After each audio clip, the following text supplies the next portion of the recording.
she is, well, you know, she's pretty pissed at the end of the first season, and she made like a huge sacrifice.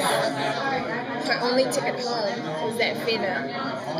So I think what the audience will see is like a life on Earth for her that is free, more free of that vow that she made to Lucifer. And by that I mean she's more independent on her own. And it throws Lucifer a little bit because he's just always assuming that they're gonna, you know, be together. But like any relationship, take a woman for granted, and she's out. So does that mean that she's gonna be leaning a little more towards his brother? No, she's an independent woman.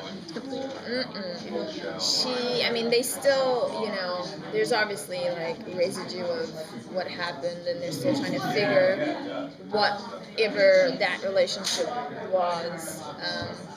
But she's her own woman in season 2. One of the rules they never fully explained was her occupation as his protector. Sometimes she was always there, and other times he got shot or stabbed. We never understood when Maze was supposed to be there. Well, I think it's where she was. It's at different times in the episode, in the show, in the first season.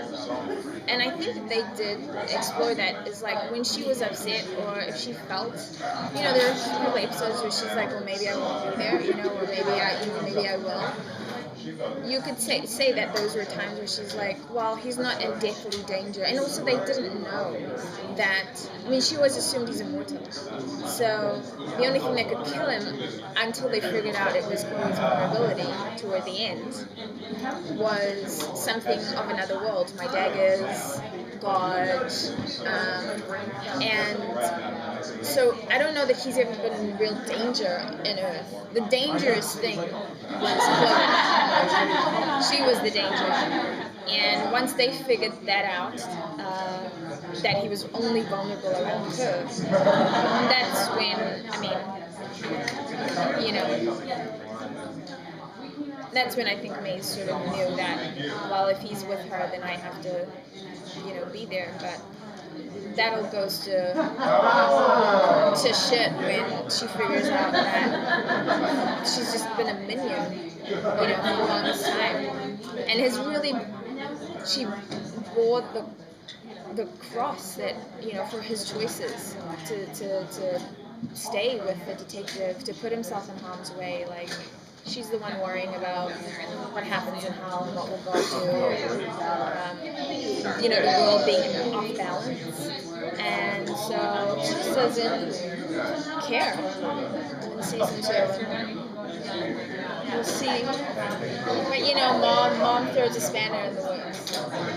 I love how you play Maze as such a strong character, yet so vulnerable at times. I find her so endearing, I really do. She's my favorite, to be honest. How now that the mother of all mothers is back, what is Maze's relationship with her? How is that? I can't tell you, other than that they know each other and they don't like each other.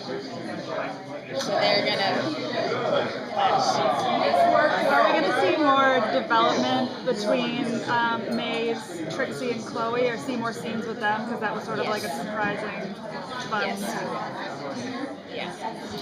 That's all I can say. Yeah, you will.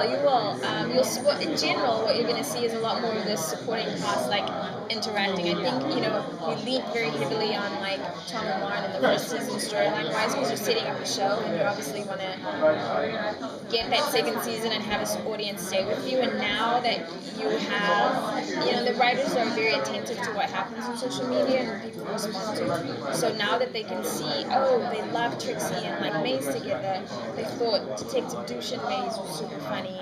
They love Menadil and Mace together. You're going to see, in general, more of the supporting cast, like, interacting with one another, and it more evenly spread in episodes, so that you get the time to explore backstories or explain why characters, you know, are here in one episode and here in another. Yeah. Are we going to be introduced to any more demons or siblings of Lucifer and Amenadiel? I plead the fifth. They will string me up. There are men in ninja costumes who will like come down from the ceiling. What do you love most about playing this character? You know, there's a lot of me in her actually, funnily enough.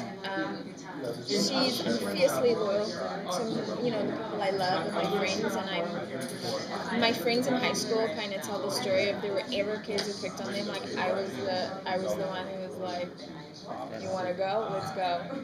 So I kind of like, I get her in a lot of ways. I don't judge her even when she, you know, makes mistakes,